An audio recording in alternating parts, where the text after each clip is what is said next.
What is up, everybody? Welcome to another edition of Talking Elite Fitness. I am Sean Woodland, being joined by Lauren Khalil. Lauren, what's the temperature there in the greater upstate New York area? You ready for this? You look like you're bundled up. I'm not ready for this. It is 16 degrees Yeah. Fahrenheit. I got my heated blanket on. I really wanted to go snowboarding today, but I said, hell no, I am not leaving my house today. And featuring, as always, Tommy Marquez. Tommy, we're on the other side of the world, or, well, country. We were enjoying 66-degree weather today, and allergy season has started early. A balmy 66 Mhm. and allergies as a result of it being sunny the last few days after a little bit of rain. So I apologize everyone ahead of time if I sound a little froggy. And if you occasionally hear me sniffle, I have gotten hit directly in the face with allergies. That's an early no rep for allergies. Oh, man. Yeah, I don't think feel bad. I'm feeling it today. Yeah, because I played golf with our old boss yesterday, Sean. Old You Cool did? Breeze Novello. Oh, Yeah, Joseph Joe. Liberace Novello. Shout out Joe Novello. I know he listens to the show. We Great hit guy. we hit the links.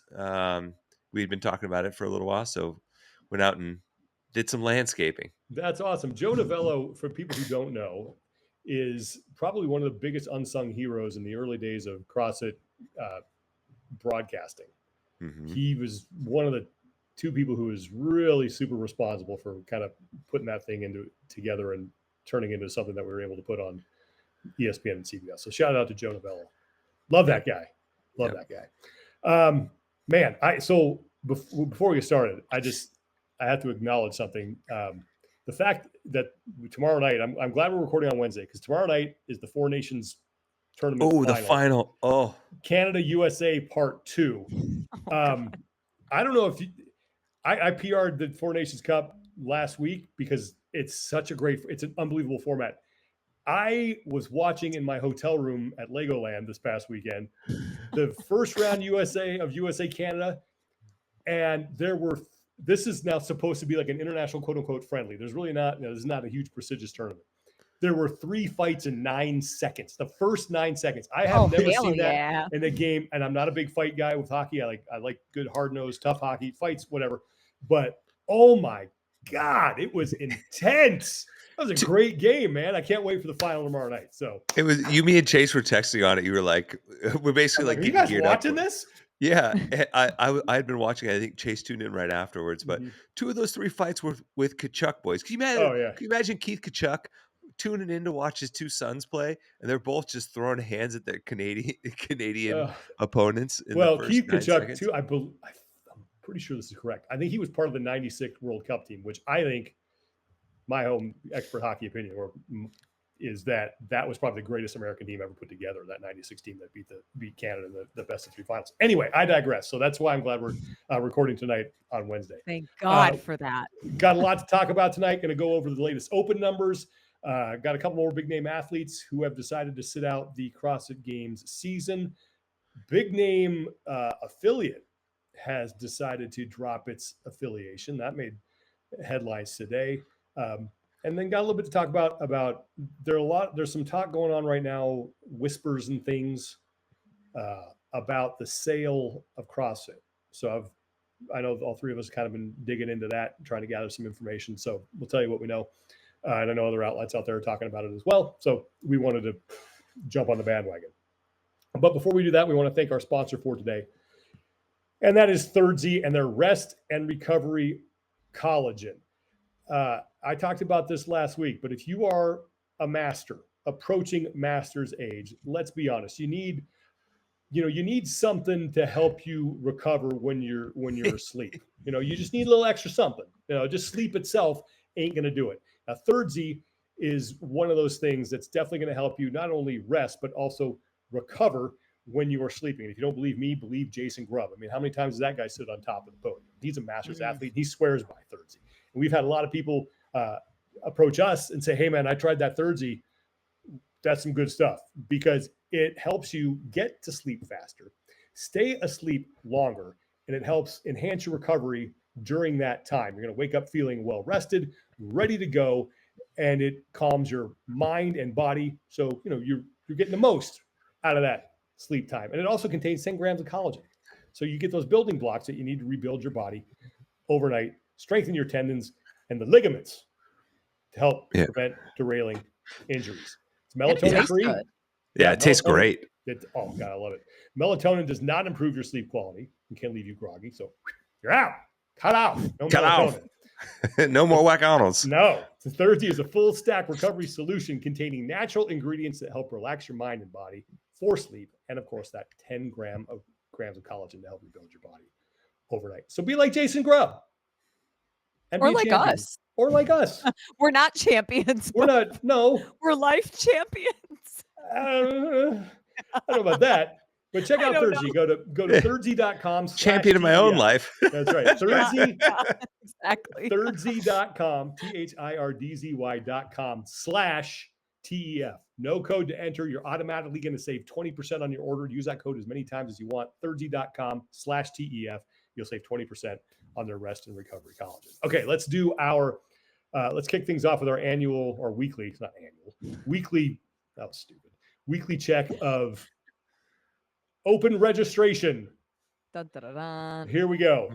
So on screen now, our good friend Mike Halpin, who's been doing great work on tracking the open registration numbers. So this is 13 days out. That's how this is the comparison we're using, because that I think is the most relevant one.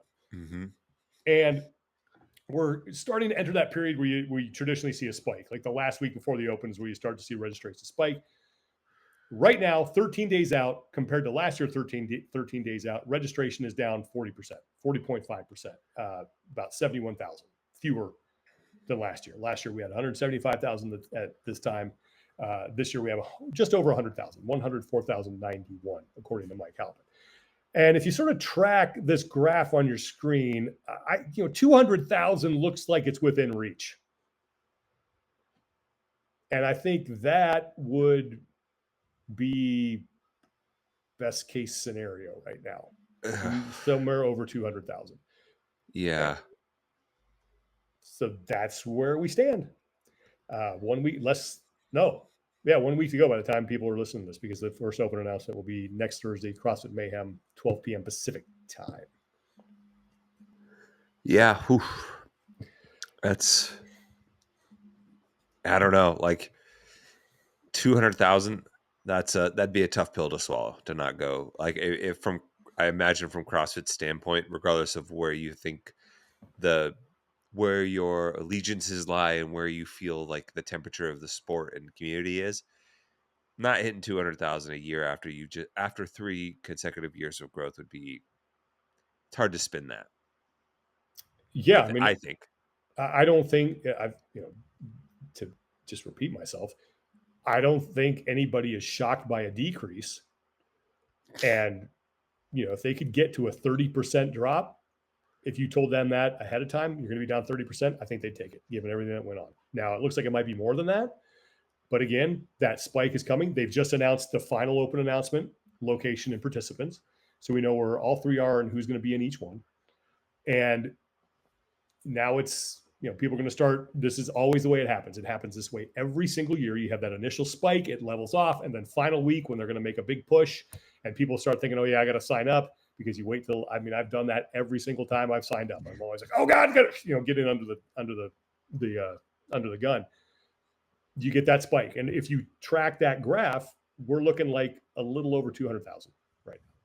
At this point, what do you think would convince people, if they are on the fence, to sign up? Man, that's a really good question. It'd probably have to be something in line with like the people around them convincing. I was just going to say local peer pressure. Yeah, peer pressure from the people in your affiliate. Like, come on, man, you're not doing the open. What are you talking about? Get on. We're going to throw down every Friday night. You should be part of it. All right, $20, I'm in.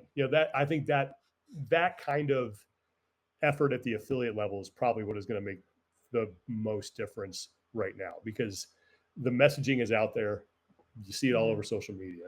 They've done a really good job of getting the word out, or at least trying to. If you saw Dave's last week in review, he surmised that it was the affiliates not getting the word out. Well, Some weird copium. that is interesting. Okay. I mean, maybe, and maybe they're not because of everything that's been going on. And I know I got an email from my affiliate about, hey, this is what's going on. Make sure you register early. So I can Yeah, only speak for NC Fit. I know they're Yeah, trying.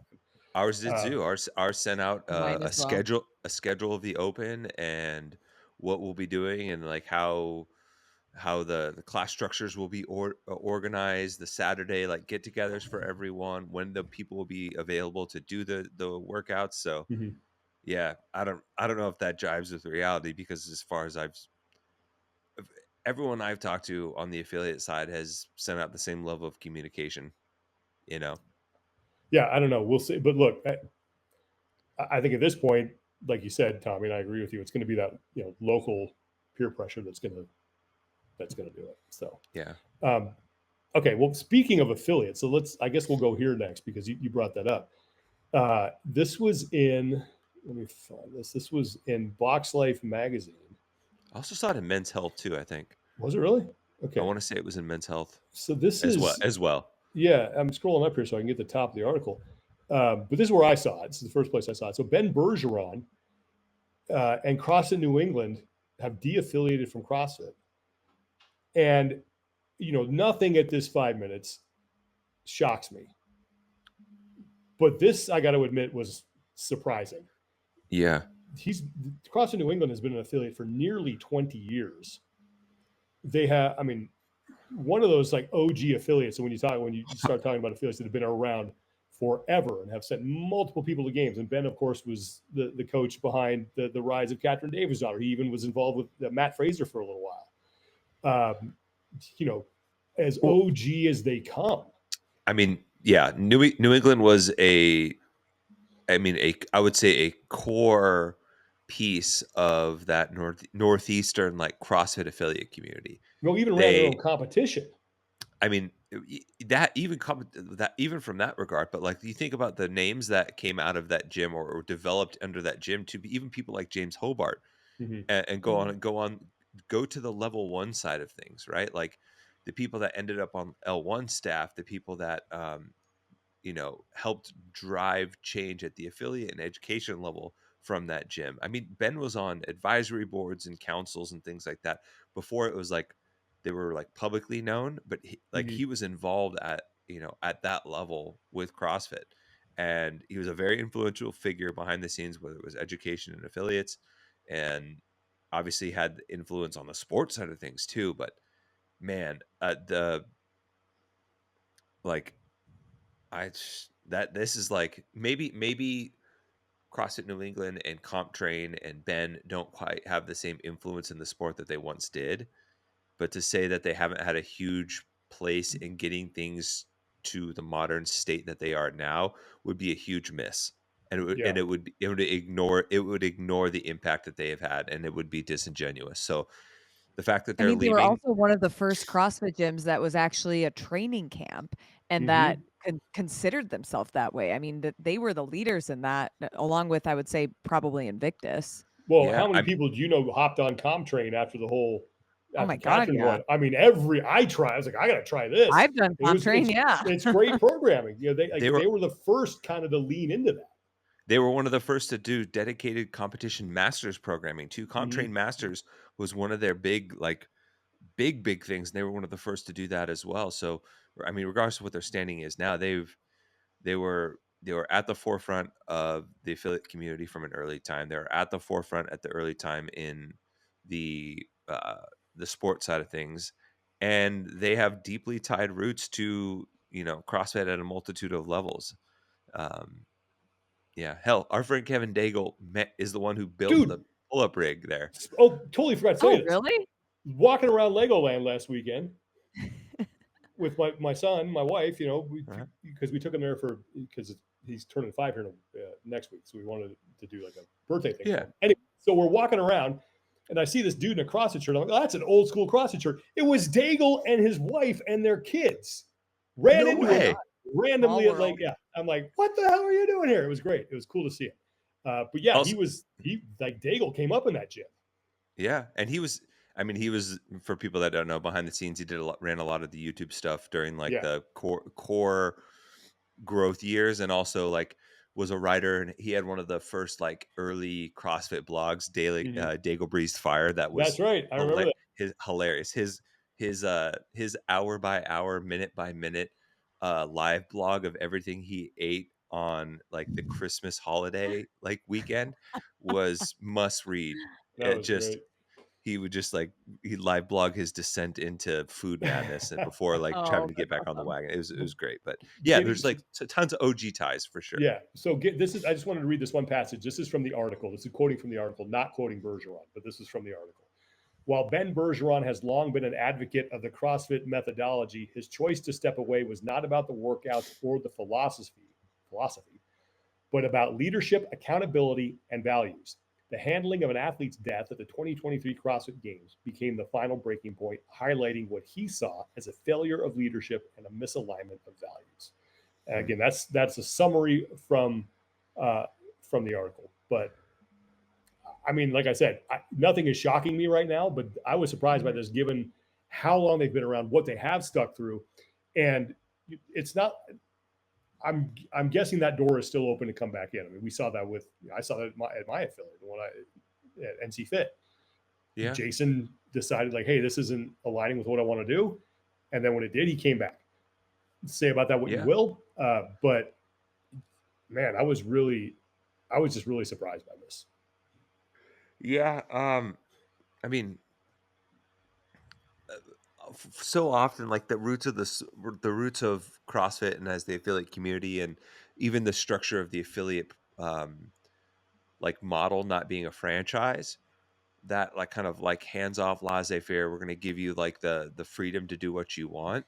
Mm-hmm. Like everyone talks about that aspect of it, but inherent in that is that like the freedom to do what you want also includes not staying the course with that Mm-hmm. brand if you so choose, right? Like that's the other side of it. And I mean, if you're truly like open source and open to, you know, giving your, I guess, stakeholders or affiliates, whatever, the freedom to operate as they want, if they so choose that they like their values don't align with you anymore, then like more power to you. That's part of it too, you know. Yeah. And hopefully like if comes a time when accountability is sufficient in their eyes and they feel like it aligns again, they can't come back like Jason. That is what hopefully a balanced approach to that type of structure ultimately is. Mm-hmm. Not just saying you have the freedom to do what you want as long as you do it the way that we like, right? That's not Yeah. real freedom. Yeah. And That's just like, yeah. we're hoping to get Ben on sometime soon, hopefully next week. Yeah. So Yeah. we're after that. Lauren, anything you want to add before we move on to our next I thing? just don't know that I was incredibly surprised just when you look at CompTrain and CFNE. Yep, That's CFNE. correct. Yeah, thank you. As a whole. In the past couple of years, we've even seen them kind of tailor their messaging and even their offerings away from high level competitive athletes. True. And we don't see CrossFit Games athletes really coming out of there as often. It seems like they have shifted to this mindset of more community focused. So now that maybe that is their, you know, main goal or North Star, it doesn't make sense for them to be a CrossFit affiliate if they're not training games athletes. And again, doesn't necessarily mean apples to apples, but it just, I wasn't entirely surprised. I think I was actually more surprised that maybe more big affiliates haven't done this. And not to say that that's right or wrong. And when you factor in the games athletes that train at some of these, like, you know, you think Invictus, Training Think Tank, etc.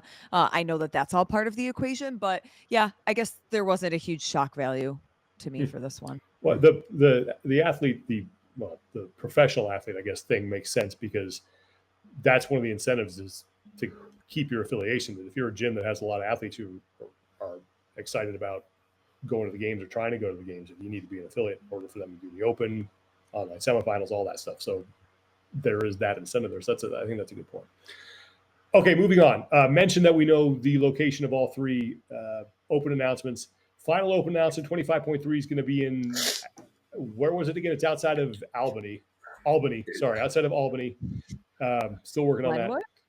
Yeah, Glenmont? No, Glenmont. Glenmont, New Glenmont, York, yeah. and we're going to get Sprague, Pepper, and Hopper going head to head. Oh, So yeah. that'll be fun to watch. That will be fun. And I like the fact that they've done this before. Back in 2017, when the games moved to Madison, they held, I think, the final open announcement in Madison. So I like the fact that they're going to the new city. Yeah. The new area, just to build some hype there. 3 great athletes, 3 athletes who, at least 2 of them, are not afraid to talk a little trash. I think it'll be entertaining. It'll be fun to watch. So I'm looking forward to that. But we just wanted to get that out there in case people hadn't seen it. I'm sure you probably have. CrossFit Spur is the name of the affiliate. CrossFit Spur. Go and spur them on. If you so choose. All right. So the next thing, you mentioned affiliates. I didn't think we had to address Vellner because I forgot that I thought that happened. We've already talked about it because it happened so close to our last show. It's like the day after we recorded, he wound up saying that he's not going to do the CrossFit Games season. We have two male athletes, Games athletes from last year, who said they're not doing it. Vellner, obviously the big one, and then Jelle Hosta following him. So now really the 3 men are Chandler Smith, Pat Vellner, Jelle Hosta, have all made pretty public statements that they're not gonna move on. I wasn't surprised about Pat at all, given some of the things that he said. Afterwards, his involvement with the PFAA. Not shocked by that. And I'm not surprised again by a European athlete. Mm-hmm. And both of them have already signed with the World Fitness Project, so they have that to concentrate on. And I know some people brought up Rogue, and that Rogue uses the games results to sort of pick the field, but I know that they have also said that, well, given the fact that we have a changing landscape in the competitive world, we'll factor in other things when it comes to our competition. And at the end of the day, it's an invitational. Yeah, I think so. At the end of the day, it's an invitation. They can pick whoever the hell they want. Yeah. So, but yeah, anything that stands out about what those 2 said?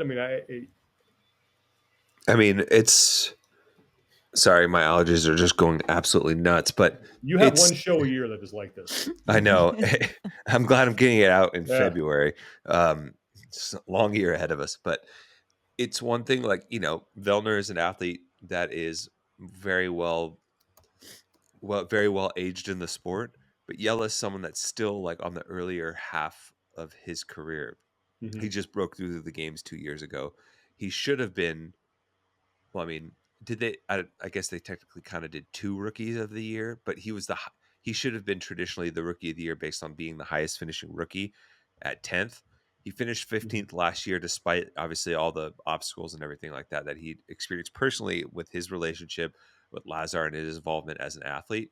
But so to see someone that's still relatively new, it still has a long runway ahead of them do that, I think is it's another added element to the equation. I think people will try to dismiss Pat based on the fact that he's an older athlete, but I think other younger athletes that seemingly have more time makes it a little bit more poignant for sure. Yeah, and if you're watching this, I'm flipping through the post that Pat made. He goes, "I can't continue to pour my heart into an organization that doesn't seem to be working to support those of us who compete in it. Over the last several years, athletes have worked together and consistently voiced concerns and brought solutions regarding competition safety, fairness, and the overall direction of the sport, and our efforts have been largely dismissed by leadership." You can go to his post and read the rest, but I thought those are the 2 important things. And one thing I was thinking about here too is that you look at athletes like specifically Annie Thorisdottir and Pat Vellner, who have so much perspective on this and have been dealing with this issue for a long time. I know people say, well, if it's been an issue, then why do they keep competing? And I think it's because there was still that trust that nothing like this bad was ever going to go wrong. Yeah. You're in a it's like to use an analogy, like you're in a different tax bracket now once this happens. It's Correct. not the same ball game anymore. Yeah. So I think that's, whether you agree with that reasoning or not, I think that is the explanation that they would give. But you think about what Annie went through. Was it 2015 with Murph, or because Yeah. that was the heat stroke issue. Cara Saunders had the same thing going on, and so Annie's experienced it. There's just a perspective I think that those veteran athletes have that maybe some of the people who are newer to the sport don't. And Pat has been a very Yeah. vocal advocate behind the scenes too, Yeah. for athletes and on behalf of the athletes. And he has experienced a lot of that pushback and that bristliness, I guess, and resistance to change, as like he's experienced it as much as anyone, because he has also not been shy about trying to speak up when he feels like something is wrong, or he is perceived that the athletes aren't being looked after or they're not being considered fairly. And that's the thing about some of these longtime athletes like Annie, like Pat. They've been in the game long enough to try to use other tools to speak up, to voice their concerns, to go down all of the routes that anybody new to the game would try to go down to have a different result. And it was just like, this is what broke the camel's back. The most unfortunate, unforeseeable event that could happen at the CrossFit Games is somebody died. So I think that them having those years of perspective and years of banging their head against the wall and raising concerns, that it doesn't surprise me that those are the athletes that we're seeing being so outspoken, whereas it surprises me more to see somebody like Jelle be so comfortable in his voice and so outspoken.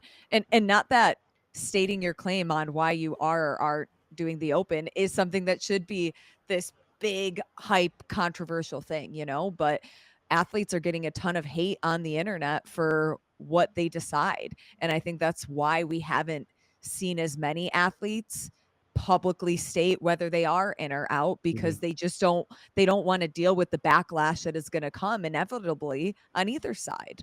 Well, and in fairness, they've been getting a lot of support too. Like it's absolutely, for sure. Yeah, for sure. Yeah. So it's the internet. What else is new? But one thing, because we've been, this is not to I guess pivot to something else here, and I've been trying to think about where could the silver lining be for the CrossFit Games with losing big name athletes. And here's the thing I came up with. And one thing that I've thought has been a problem around the CrossFit Games for a while now, actually, is that as it has gotten more and more professionalized, sure, it's gotten more and more entertaining and there's more athletes to follow, and is that I felt like it's gotten removed from sort of the community aspect in the affiliate. And I know that a lot of these athletes have their L1s, they belong to affiliates. But what I mean by this is that way back in the day, like when things were really growing, 12, 13, 14 in there, the athletes that you saw wind up at the games were pretty well entrenched in the community aspect at their affiliates. They were taking classes. They were they were people you knew. They were just probably getting some extra training in on the side, but they were throwing down with everybody else around them. And it wasn't like, I go to this affiliate because they provide me with a space to train. I do all my own programming. I have a coach, and that kind of removed them from the day in and day out operations of an affiliate. So this kind of reset now, maybe it gets us back to that a little bit more of that, because there are going to be, I know I'm being kind of Pollyannish here. I get that. And I'm not saying that I fully believe this, but in my attempts to try to find some sort of possible silver lining here, this is the one I've settled on, because there are going to be some new people competing that we probably haven't seen compete at a high level in the past, or maybe just kind of scratch the surface of semifinals. And does that maybe rally that kind of local affiliate interest a little bit more than we have seen in the past? And you have every right to tell me that I'm crazy and I'm way out of line here, but I felt like it was worth bringing up, because I'm, again, in the interest of trying to see both sides of this. Yeah.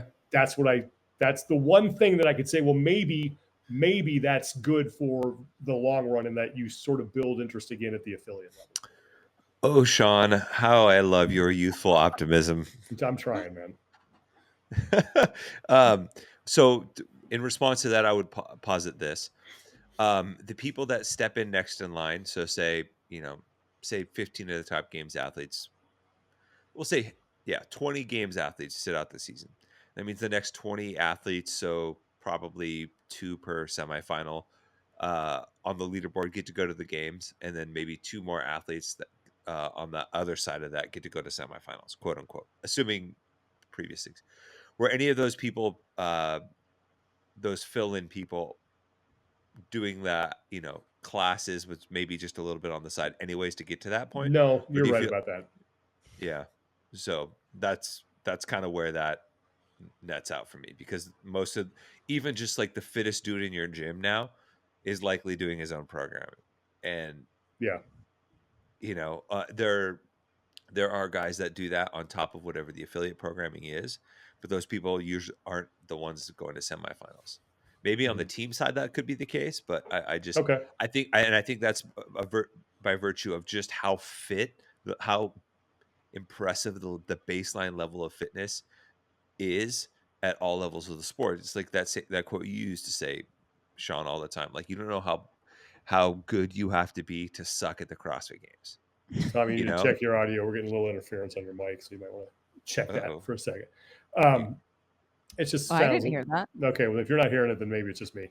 But yeah, my- like, and that's a credit to the sport for pushing it forward. But I think it's just one of those things where that day and age might have just might have just sailed, Yeah, and that's it. And again, I know I'm reaching, but I'm just trying to find like how could any of this I possibly like that be you're of a looking for benefit? the silver lining. I'm I trying appreciate to, because the I miss glass those half full. days.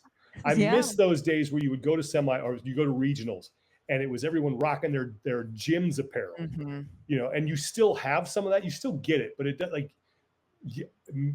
I feel like it's been replaced by training camps, and you see like more mayhem stuff and HWPO as opposed to t-shirts from your local gym, and you still see them, but I just felt like it was more prevalent. It seemed more like there were your whole gym would show up to watch this one athlete. I'm guessing that still kind of happens, but it was like it seemed like your favorite athlete was whoever came from your affiliate. But now it's like, well, my favorite athlete is this person and this person. Now I've never met them before, and I don't know anything about them, but I just.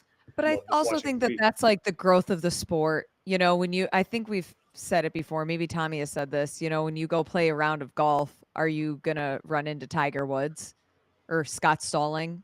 You know what I mean? Like, you're not going to run into any of the pros. So if we want to say that, CrossFit should be professional and these athletes should be treated like professional athletes, I think that training camps and individual programming is necessary. Would it be cool if they could do that inside an affiliate or throw down in an affiliate class? Absolutely. Who wouldn't love that? But I think that's getting a little greedy on what we actually want to see. But I also think that ignores a part of the equation where, in season, they're maybe not doing that. But I know a lot of games athletes that in the off season, they'll just go hop in their affiliate class. Mm-hmm. Which is super cool. Yeah, which I think is like still a tie to it. But I think the demands of the sport at the highest level extend beyond what affiliate programming is, which it's a different look at what fitness is, right? Like, it's the sport programming is to be fit at a singular moment in time, right? Like, for that snapshot, whereas affiliates are and should be pointed at a much longer term goal, which is way different. Okay, well, I just want to bring that up. It's just a thought, in the interest of trying to see both sides and trying to be positive, but you have convinced me that is overly optimistic.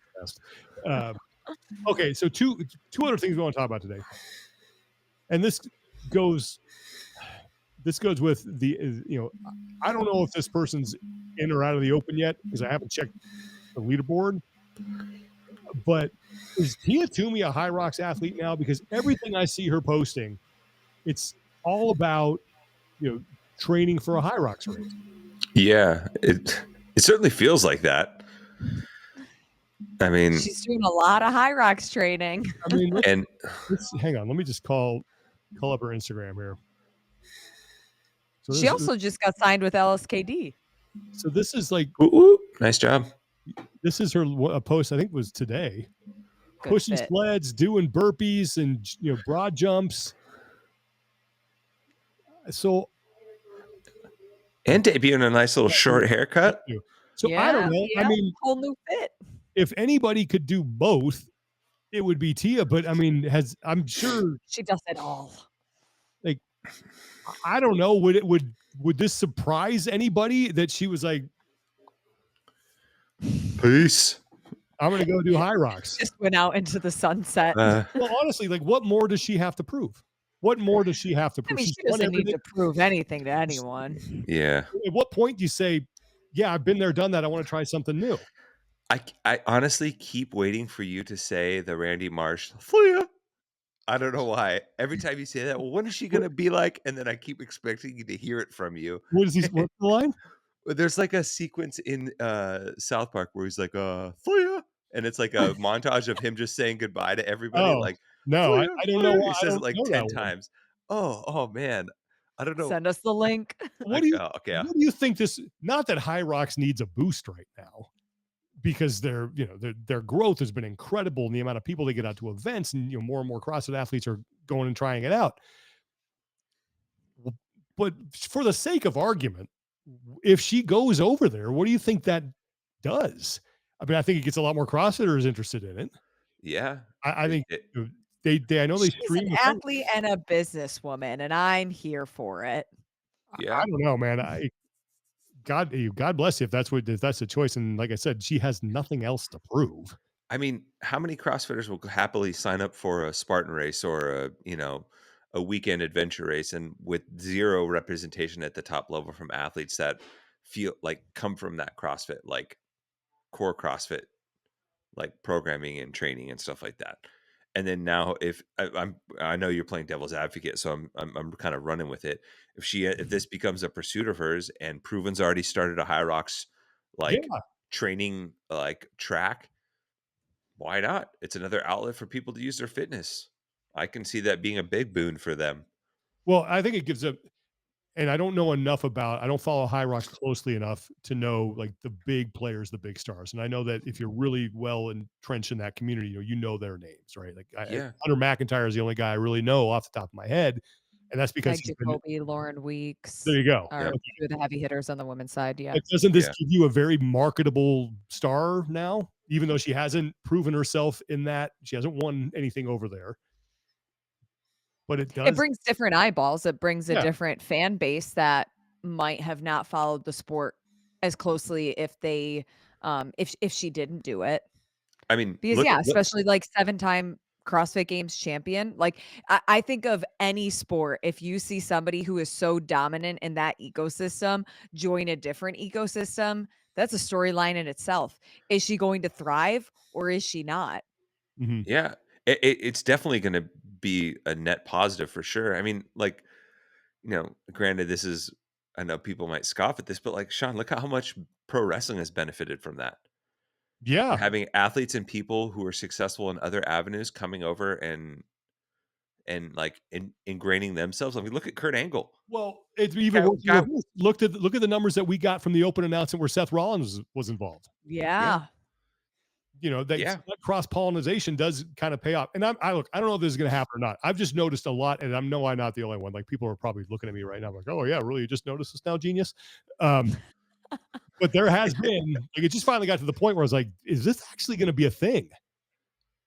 And yeah, look, if to me, if it is a thing, it means that I'd probably pay more attention to Hyrox. I think it's a great competition. I've said that before. I love what they're doing. The way that they get yeah, involved, and it's easily accessible. And I yeah. hate running with a passion, and I'm kind of the point now, or even Same. I'm like, maybe it would be fun.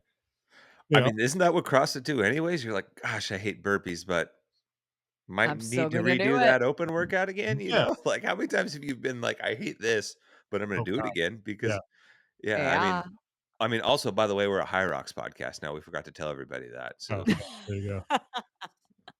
No, kidding, but still. I think it'd be really cool for her. It'd be great for the high rock space. It would, in a way, Yeah. it would suck for CrossFit because that's the end of an era, But or at least on pause. You know, but it could also be a good thing too, right? Like if CrossFit's like, hey, that's our goat, and she's going over and she's applying that fitness that she like. If true. CrossFit does this right, they're like, Our hey, goat can thrive other places. yeah, and she went and it's like Michael Jordan going and playing baseball, where it's like, yeah, it's not the exact same thing, but clearly you're an athlete and clearly you're determined, and like granted, it was a way different scenario, and and the circumstances behind that were a little suspect. And ultimately, Jordan, like, there's a lot of people that believe that like Jordan would have eventually worked his way up had he stuck with it. Mhm. I think there's a little bit more of a transfer and carryover here.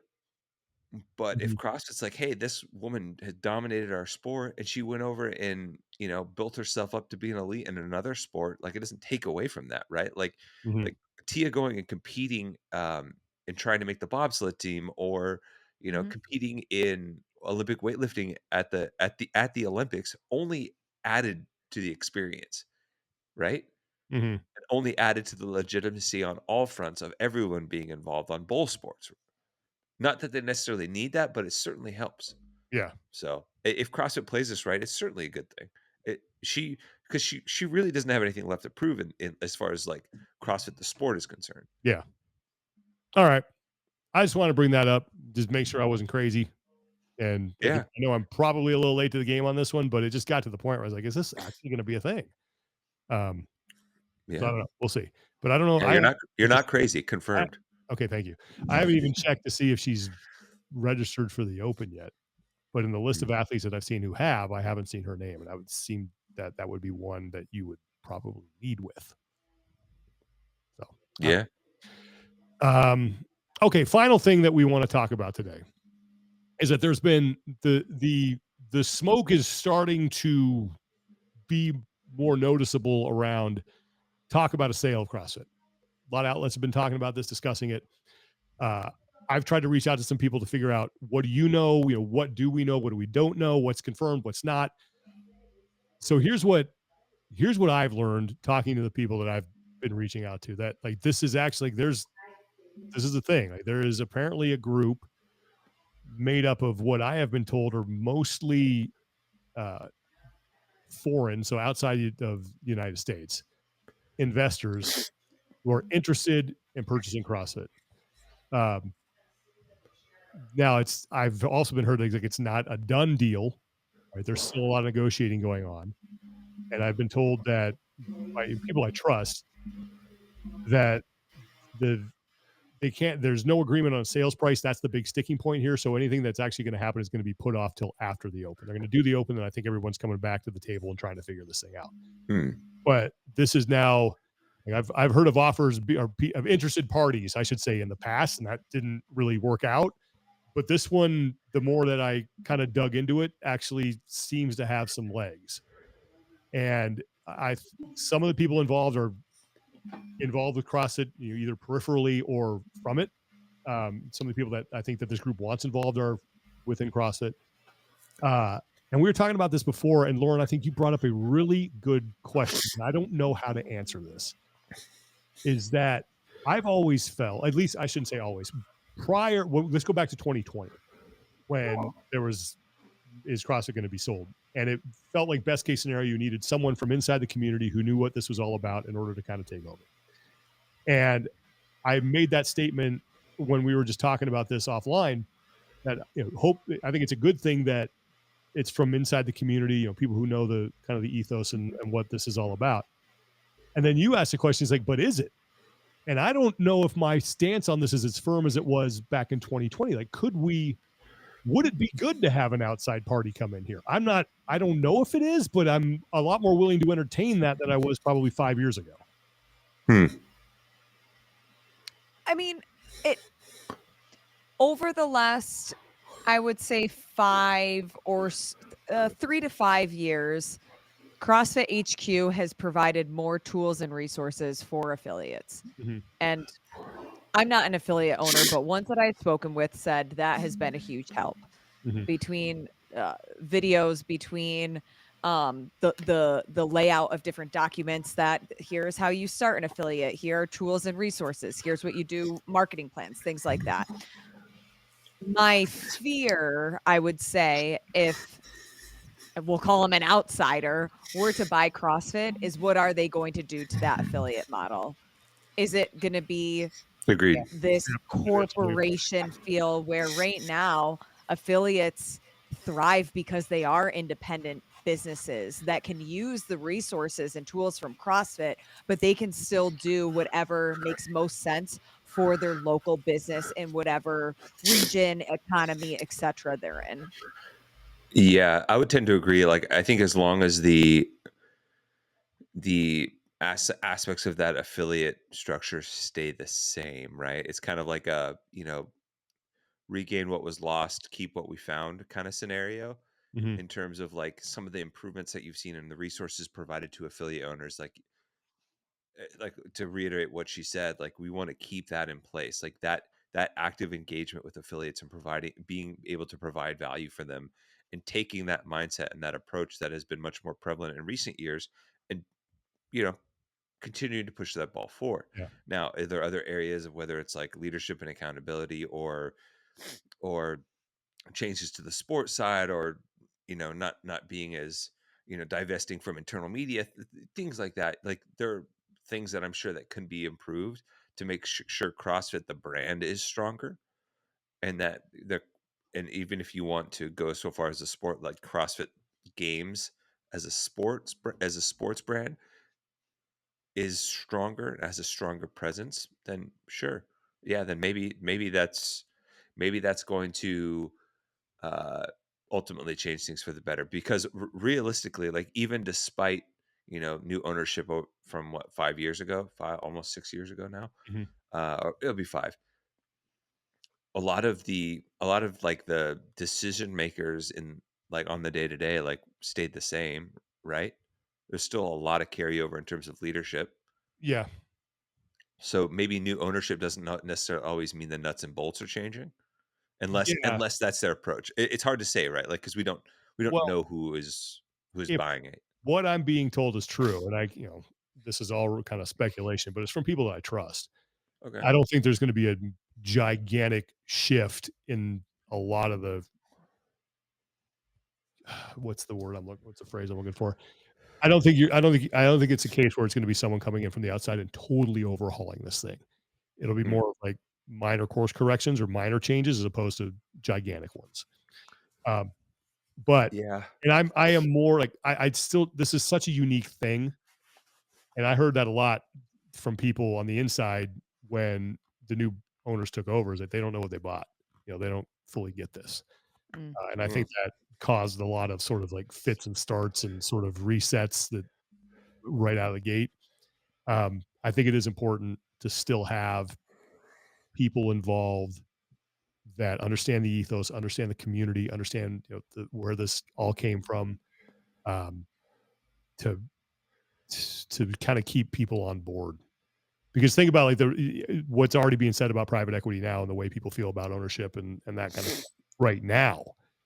If that, I think we kind of need to bring it back a little bit. Now, there'll still be investors, still be people involved. From what I'm being told, it's going to be multiple parties, but I don't know if it'd be a private equity type thing. Maybe it is. That I don't know. Mm. But the whole point of this is to say that yes, like it is a real thing. Now, where it goes, I don't know. But I've been told from people that I trust that yeah, something's happening. Mhm. Hmm. So, anything you want to add about that? I mean, I'm really curious to see what it is. Like If you I'll never forget the first time 5 years ago when everything was happening with Greg, and I was like, "There's no way he's going to sell, no way," and how shocked I was when we got that press release about that announcement about Eric Rosa. Like, I was like, "This, I can't believe this." yeah, But now, like it will be sold eventually. I don't think anybody is denying that, but it does seem yeah. it's going to happen sooner rather than later. What a crazy soap opera this life is, isn't it? Yeah, I don't know. But, Days of Our Lives, CrossFit edition. yeah, we'll see. And like I said, I think there's good people who are that are continuing to dig into this, and they were nice enough to share some stuff with me. And I reached out to a couple people and kind of picked their brains a little bit. But yeah, it's a thing that is happening. Where it ends up, I don't know. Like I said, I know other outlets have been talking about it, um, and that kind of prompted me to say, yeah, I think I should probably see what I can find out about this. Okay, any community support we have to get to? I don't have any off the crack, at least. At least None. not that I've seen come All right. across my desk. But Yeah, I Um, haven't seen it either. okay. Well, listen, if you guys have anything, say this every week. You guys want us to get the word out on, please share it with us. Send it to our personal Instagram accounts. Send it to our Talking Elite Fitness Instagram account. Send all the details that you possibly can, because we like to make sure that we uh, direct people to the right places to make sure that everyone is getting the help that they need. All right, let's close out PR's no reps. Who's got a no rep? I got a no rep. You want me to start? Yeah, yeah. kick us off. Been sitting on this one for a while, and I just heard it. I Oh. heard someone do it the other day, and I'm like, that's my no rep.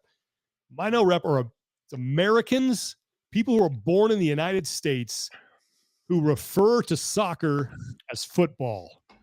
I Ooh. hate that. Like, you're an American, it's soccer. Don't try to pretend you're something else. It's the same thing with Northern Californians who go to Southern California, and all of a sudden they start referring to all the interstates with the article "the" in front of them.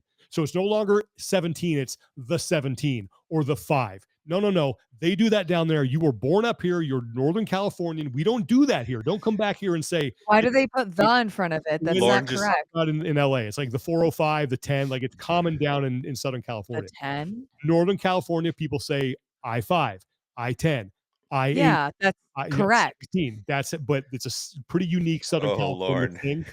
you And when East Coaster, you don't know people, about this Are turf their war. school systems not great? Like, I and don't understand. The that's the thing what they do. grammatical error is tough for When me.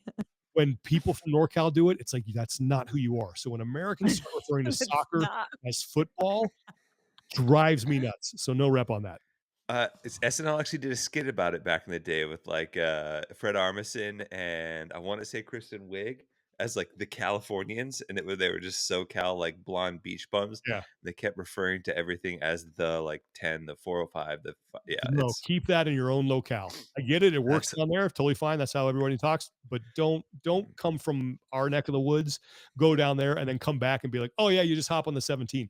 No. Hop on 17. you said that like you were Stop. scolding your dog. I know. That's how Yeah. I'm pretty passionate about this. Oh, All right, that Lauren, was you got no rep? fantastic. My no rep is actually gonna be I think it was on Netflix doc that I just watched. So there is this dating website called Ashley Madison. Oh yeah. Oh Have you yeah. guys Okay, and the whole There's like a big scandal with scandal. that? Yeah. Yeah, because they had a data leak back in 2015. So if you don't know what Ashley Madison is, I didn't know what it was. It's for people to cheat on their significant others. So like if you're married, that is the website for you. It's for cheaters to meet up with other cheaters is the whole premises. And the owner of the company basically says that, oh, for a healthy marriage, you should cheat on your spouse. Yeah. So That's so I'm just dumb. going to no rep the whole concept that this turned into a multi-billion-dollar industry, even after everybody's data was leaked and their personal information was out there to the public, and it still came back and is a successful business. I just can't wrap my head around that. So that's a big fat no rep. I like that one. That Um, is a play stupid games, win stupid prizes type scenario. yeah. Yeah. Shouldn't shock anybody. I mean, human beings are, for the most part, pretty garbage. So the Mm. fact that that turned into a multi-billion dollar, a billion dollar industry, or multi-million, even if it made money, shouldn't shock anybody. Tommy, no rep. What what a peak and valley here from Sean this week on a I'm gonna play optimist here on a scenario for CrossFit too. I'm Yeah, people trying are to be mostly garbage. balanced. I'm I know. trying to bring, People are mostly garbage.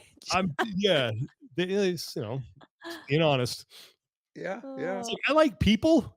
I don't like, Yeah. You like people the 101 are person. great. Yeah. Yeah.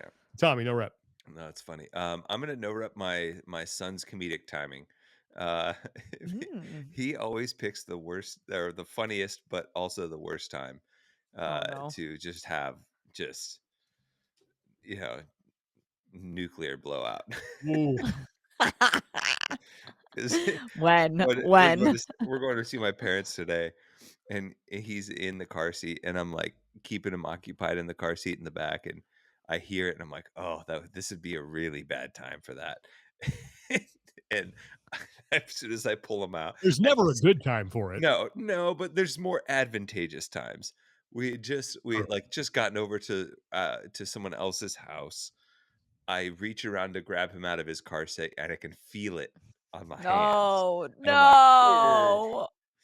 And I'm like, Mom, Dad, can we use your shower? Because we don't have any of our stuff here. I'm just gonna hop right in. Just hold them in. Yeah, that's how you do it. Yeah. Thankfully, he loves water and like the whole Huh. bath shower thing. Perfect. He he's happy as a clam. But All yeah, right. it's just yeah. Well, PRs. You want to go back around? Tommy, you want to start? And we'll. Yeah, I'll start. I'm gonna PR Marston Sawyer's and the Buttery Bros. Yeah, Their Oh my most god, recent yeah. episode, that was their most nuts. yeah, their most Did you recent know about episode. this? I had no idea. Uh, so I knew about it, but I didn't know about the procedure until after it happened. I actually called him while he was in the hospital, and basically was like checking up on him, and I knew that he was potentially going to go have the procedure, and then like his his he like gets on the phone and he's talking. I'm like, why are you in a gown right now? And he goes, oh, I just had heart surgery. I'm like, what? Like I talk to him pretty much every week, and Mhm. Oh my yeah, god. it's just crazy. But the fact that they shared the story, they're very open about it, and it's a lot of people. Like if you read the comment section, there are people that like that story resonates with Yeah. who are in Mm. that process too. So seeing that and learning about the Oh, good. process, what goes on, seeing how someone recover from it, and sharing that has certainly helped them. Um, and even a few people that mentioned that they were struggling like mentally and emotionally with that process, to see some hope on the other side. That's Mhm. Seems that's good. a yeah, a huge benefit. Absolutely. Lauren, PR. Um, that was a really good PR. My PR is to the Backstreet Boys because Oh, the band is getting back together and your girl has tickets July 12th in Las Vegas at the Sphere to go see BSB. I want it Oh, I that don't want it that way. way. Thank you very much. I don't. And guess what? I can confirm that CrossFit Games athlete Emily Rolfe is also trying to get tickets for that. So I know that my fans from the 90s, they're gonna come out in storm at the Sphere to see Backstreet Boys. is Kyle going to be there? That's the question. Honestly, I hope so. Like I want to see Kyle at a that's a Backstreet good Boys concert. he better be in a good t-shirt, in a Um, good concert tee, I will say like repping Nick Carter. a throwback Backstreet Boys like T-shirt would slap as like a vintage retro tee for sure. I will say, what is your favorite Backstreet Boys song?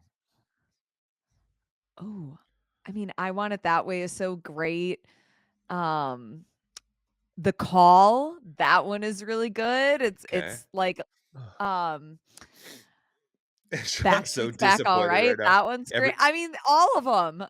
Of all the Millennium's things like my people think favorite this will be at album. the Sphere, It's I gonna mean, be a life-changing day for me, it's Sean. that's like going to an IMAX theater to watch Plan 9 from Outer Space. It's like, what? Well, guess what? On that day, you better turn your phone on Do Not Disturb I because the amount of selfie videos I am going to be sending you and Tommy, please don't. I love it. Please I love don't. it. I love it. Oh god. All right. so Well, hey, many, good so on you. I'm many. glad you found something that makes you happy. All right. I'll take joy in Thank you. that. That totally threw me off my PR game. I don't even know what I was going to Oh, PR. I will say I had a killer dad joke today Ooh, that tell us.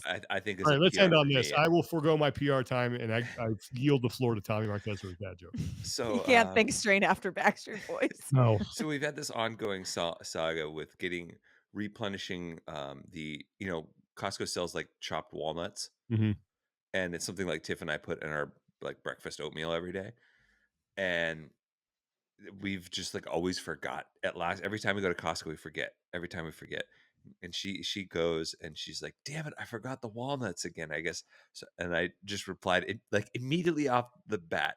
So I guess they're walnuts. She just Oh, the force is strong with this one. Wow. Oh my god. Thank you for redeeming the end of the show, Tommy Marquez. We went from Backstreet Boys. I thought we had hit rock bottom, and then bam, you bring us back with a great dad. Oh god. and Sure. If Tiff knew how to execute a German suplex, I think she would have Oh, that's amazing. suplexed me through the door. You got a high five. All right. Well, we're going to end on that note. Thanks so much, everybody, for watching. Thanks for listening. Thanks to our sponsor, Thirdzy, thirdzy.com/TEF. You'll save 20%. Great people who make a fantastic product. Trying to track down Ben Bergeron for next week. Also got the start of the Open next week and the Arnold Strongman Classic going on next weekend as well. So I will be in Columbus. Looking forward to that. For Tommy Marquez and Lauren Khalil, I'm Sean Woodland. Take care of each other. Be better. We'll talk to you guys next time.